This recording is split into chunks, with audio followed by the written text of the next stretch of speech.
मनोविज्ञान की दुनिया में जब कोई मदद के लिए आता है तो उसकी समस्या को असल में समझा कैसे जाता है। हमें लगता है कि ये सिर्फ एक बातचीत होगी, पर ये उससे कहीं ज्यादा गहरा है। बिल्कुल। ये तो पूरी एक जासूसी प्रक्रिया की तरह है। आज हम इसी इन्वेस्टिगेशन की तह तक जाएंगे। क्लिनिकल साइकोलॉजी में असेसमेंट यानी मूल्यांकन। हमारे पास जो जानकारी है वो इस विषय पर एक एकेडमिक टेक्स्ट से ली गई है। तो हमारा मिशन है इस जासूसी के काम को समझना। ये क्लिनिकल असेसमेंट क्या भला है, ये इतना जरूरी क्यों है और ये असल में काम कैसे करता है। मतलब किसी की समस्या पहचानने से लेकर थेरेपी का पूरा रोड मैप बनाने तक। तो चलिए इस केस को खोलते हैं। जब हम कहते हैं क्लिनिकल असेसमेंट तो ये सिर्फ कोई एक टेस्ट या सवाल जवाब का सेशन नहीं है। नहीं, बिल्कुल नहीं। ये किसी व्यक्ति की ताकत और उसकी कमजोरियों को समझने, उसकी समस्या की जड़ तक पहुंचने और फिर उसके समाधान के लिए एक रास्ता बनाने का पूरा प्रोसेस है ना? बिल्कुल बिल्कुल। ये ठीक वैसा ही है जैसे एक अच्छा डॉक्टर इलाज शुरू करने से पहले कई तरह के टेस्ट करता है, या एक प्लम्बर दीवार तोड़ने से पहले ये पता लगाता है कि पाइप असल में लीक कहाँ से हो रहा है। यहाँ मनोवैज्ञानिक एक जासूस की भूमिका में होता है। एक जासूस। हाँ, वो कई सुराग इकट्ठा करता है, जैसे इंटरव्यूज, कुछ लिखे टेस्ट, पुराने मेडिकल रिकॉर्ड्स, दूसरे डॉक्टरों की रिपोर्ट्स। इन सब टुकड़ों को जोड़ के एक पूरी केस हिस्ट्री तैयार की जाती है। और ये बहुत आम प्रैक्टिस है शायद। बहुत ज्यादा। हमारे सोर्स के मुताबिक लगभग 91% क्लिनिकल साइकोलॉजिस्ट अपने काम में किसी न किसी तरह का असेसमेंट करते ही हैं। लेकिन यहाँ एक बात मुझे थोड़ी चौंकाने वाली लगे। सोर्स बताता है कि 1960 और 70 के दशक में मनोवैज्ञानिक इस जरूरी हिस्से को नजरअंदाज कर रहे थे। उनका ध्यान असेसमेंट से ज्यादा थेरेपी पर था। ऐसा क्यों? मतलब बिना पूरी जांच पड़ताल के इलाज शुरू करने जैसा नहीं हो गया ये? हाँ, ये एक दिलचस्प दौर था। उस समय आप कह सकती हैं कि थेरेपी को ज्यादा ग्लैमरस माना जाता था। अच्छा। और असेसमेंट को थोड़ा सूखा और अकादमिक। लेकिन फिर फॉरेंसिक साइकोलॉजी और न्यूरोसाइकोलॉजी जैसे नए और मुश्किल फील्ड्स आए, जहां सटीक मूल्यांकन के बिना काम ही नहीं चल सकता था। तब जाकर इसकी अहमियत समझ आई। बिल्कुल, तब लोगों को इसकी अहमियत फिर से समझ में आई। जैसा कि एक विशेषज्ञ एबिल्स ने कहा था, आइए हम असेसमेंट को फिर से खोजें, और ये खोज बहुत जरूरी थी। ठीक है, पर मेरा एक सवाल है। जब हम मनोवैज्ञानिक टेस्ट के बारे में सोचते हैं तो अक्सर लगता है कि ये कितने सब्जेक्टिव होंगे। क्या ये वाकई किसी मेडिकल टेस्ट जितने सटीक हो सकते हैं? क्या हम भावनाओं और विचारों को उतनी ही सटीकता से माप सकते हैं जितनी सटीकता से मान लीजिए ब्लड प्रेशर को? ये एक बहुत ही आम और जरूरी सवाल है, लेकिन ये जानकर हैरानी होती है कि ये टेस्ट कितने ज्यादा वैज्ञानिक होते हैं। हमारे सोर्स में एक बहुत ही चौंकाने वाली तुलना की गई है। अच्छा। मिनेसोटा मल्टीफेजिक पर्सनैलिटी इन्वेंटरी यानी MMPI। हाँ, सुना है इसके बारे में। वो एक बहुत प्रसिद्ध पर्सनैलिटी टेस्ट है। उसे डिप्रेशन या साइकोटिक डिसऑर्डर जैसी समस्याओं का पता लगाने में उतना ही विश्वसनीय पाया गया है जितना कि एक pap smear test cervical cancer की असामान्यताओं का पता लगाने में। अरे वाह, मतलब हम यहाँ भावनाओं की दुनिया को मेडिकल साइंस की सटीकता से माप रहे हैं। ये तो वाकई कमाल है। बिल्कुल, और ये सब दो जरूरी सिद्धांतों पर टिका है। एक है विश्वसनीयता यानी रिलायबिलिटी, और दूसरी है वैधता यानी वैलिडिटी। ठीक है, इसे आसान भाषा में समझते हैं। विश्वसनीयता का मतलब है कि अगर आप आज किसी का वजन एक मशीन पर मापते हैं और 5 मिनट बाद फिर से मापते हैं तो मशीन वही वजन दिखाए। और वैधता का मतलब है कि वजन मापने वाली मशीन आपका वजन ही बता रही है, आपकी लंबाई नहीं। सही। मनोवैज्ञानिक टेस्ट को भी सालों तक इन्हीं कसौटियों पर परखा जाता है ताकि ये पक्का हो सके कि वे भरोसेमंद भी हैं और वही माप रहे हैं जो उन्हें मापना चाहिए। तो ठीक है, अब हमारे जासूस के पास भरोसेमंद औजार हैं, पर इन्वेस्टिगेशन शुरू कहाँ से होती है? किसी मनोवैज्ञानिक के डेस्क पर पहला केस आता कैसे है? ये शुरू होता है रेफरल से। ये जासूस को मिलने वाला पहला सुराग है। कोई क्लाइंट जैसे कि माता पिता, कोई टीचर या कभी-कभी कोई जज एक केस लेकर आता है और एक सवाल पूछता है। कैसे सवाल? सवाल कुछ ऐसा हो सकता है, ये बच्चा स्कूल में ध्यान क्यों नहीं लगा पा रहा है, या क्या ये व्यक्ति दोबारा हिंसक हो सकता है। ये सवाल ही पूरी जांच की दिशा तय करता है। लेकिन यहीं पर एक और सवाल उठता है। आपने पहले कहा था कि अलग-अलग मनोवैज्ञानिकों के सोचने का तरीका, उनकी थ्योरी, वो अलग-अलग हो सकती है।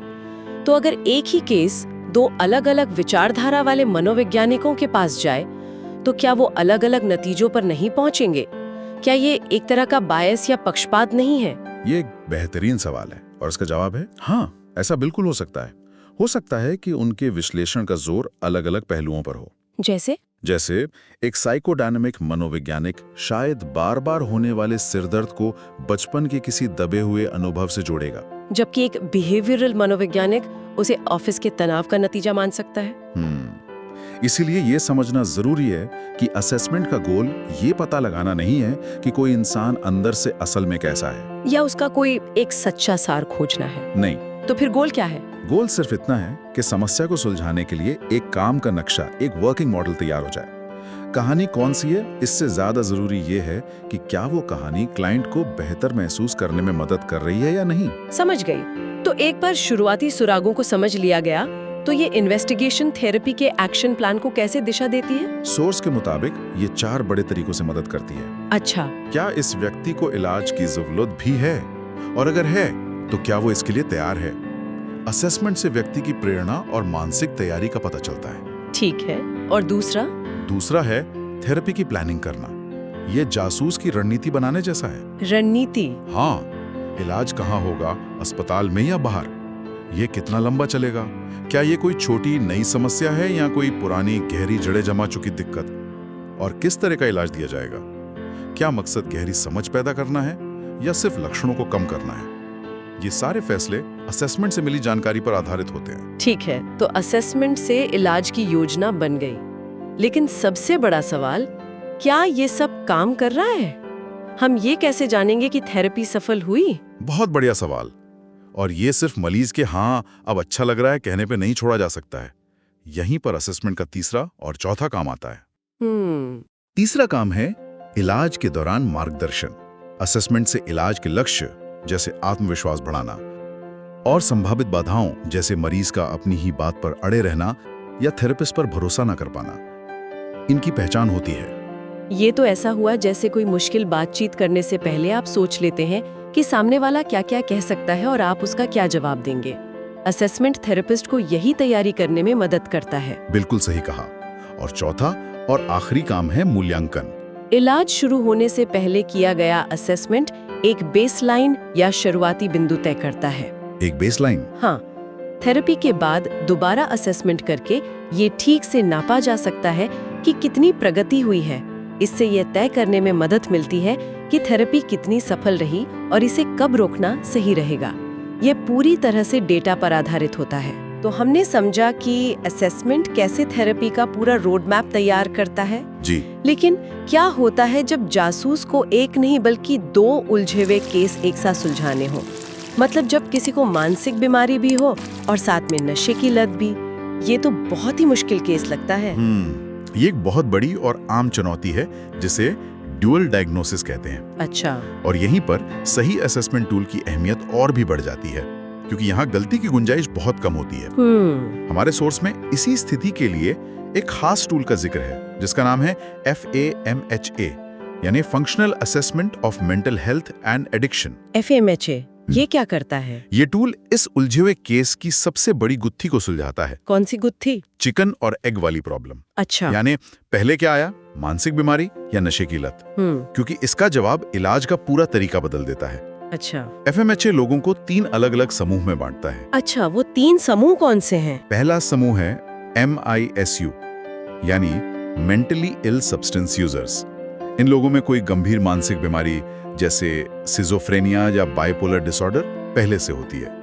वे अपनी इस बीमारी के लक्षणों से राहत पाने के लिए नशा करना शुरू कर देते हैं। तो बीमारी पहले है, नशा बाद में? हाँ, और ये लोग अक्सर मदद के लिए मेंटल हेल्थ सिस्टम में जाते हैं। ठीक है। दूसरा समूह है SUMI, यानी सब्सटेंस यूजिंग मेंटली इल।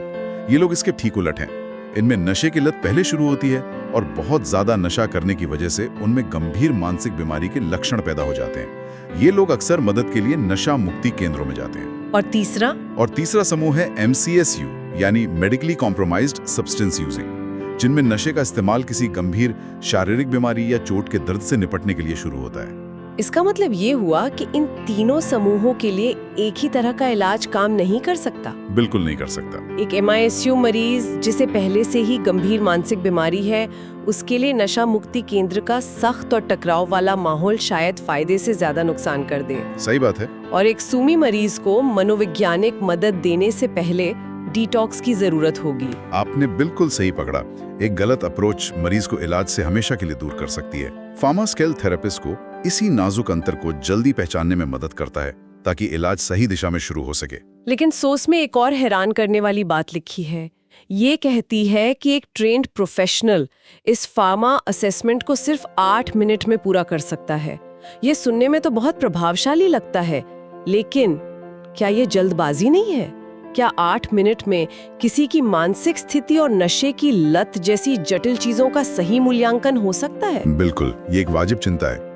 यहाँ ये समझना जरूरी है कि फार्मा पूरी केस हिस्ट्री या गहरी जांच का विकल्प नहीं है। अच्छा, इसे एक रैपिड स्क्रीनिंग टूल की तरह सोचना चाहिए। ये हमारे जासूस के लिए एक तरह का रैपिड रिस्पॉन्स टूल है। ये डॉक्टर को तुरंत ये बताता है कि मरीज 3 में से किस समूह में है, ताकि इलाज गलत दिशा में शुरू ना हो जाए। ये एक तेज और असरदार पहला कदम है, पूरी जांच नहीं। और ये इतना असरदार क्यों है? क्योंकि फेमा कोई नई चीज नहीं है। इसे पहले से मौजूद दशकों से परखे हुए भरोसेमंद टेस्ट की सबसे अच्छी बातों को मिलाकर बनाया गया है। अच्छा, तो ये पहले से स्थापित तरीकों पर आधारित है। हाँ, इसमें 60 अलग-अलग आयामों पर 46 चीजों को 7 पॉइंट की स्केल पर आंका जाता है। तो उन 8 मिनटों के पीछे सालों के रिसर्च और डेटा का निचोड़ है, जो इसे बहुत सटीक और कारगर बना देता है। तो इन सब का क्या मतलब है? आज की हमारी इस पड़ताल से हमने क्या सीखा? क्लिनिकल असेसमेंट किसी पर पागल या नशेड़ी का ठप्पा लगाने की प्रक्रिया नहीं है। बिल्कुल नहीं। ये तो एक गतिशील, वैज्ञानिक और जासूसी जैसी प्रक्रिया है जो इलाज की पूरी यात्रा का मार्गदर्शन करती है, पहले सवाल से लेकर अंतिम परिणाम तक। ये असल में किसी के ठीक होने का एक पर्सनलाइज्ड रोड मैप बनाने जैसा है। बिल्कुल, और ये एक बहुत ही दिलचस्प सवाल खड़ा करता है, खासकर हमारे जासूस के औजारों के बारे में। हमारे सोर्स में कई तरह के असेसमेंट टूल्स का जिक्र है। कुछ सेल्फ रिपोर्ट हैं, जैसे क्वेश्चनेयर, जहां लोग अपने बारे में खुद बताते हैं, और कुछ परफॉर्मेंस बेस्ड हैं, जैसे मशहूर रॉर्शा स्याही धब्बा परीक्षण, रॉर्शाच इंक ब्लॉट टेस्ट। हाँ, जहां निष्कर्ष इस बात से निकाले जाते हैं कि व्यक्ति किसी अस्पष्ट चीज को देखकर कैसी प्रतिक्रिया देता है, जिसका कोई सही या गलत जवाब नहीं होता। ये सोचने पर मजबूर करता है, हम अपनी भीतरी दुनिया का कितना हिस्सा खुद सटीक रूप से बयां कर सकते हैं, और कितना हिस्सा केवल तभी सामने आता है जब हम उसे बताने की कोशिश नहीं कर रहे होते। किसी अस्पष्ट तस्वीर पर हमारी पहली बिना सोची समझी प्रतिक्रिया हमारे बारे में वो क्या कह सकती है, जो हमारे सोचे समझे शब्द शायद छिपा जाते हैं।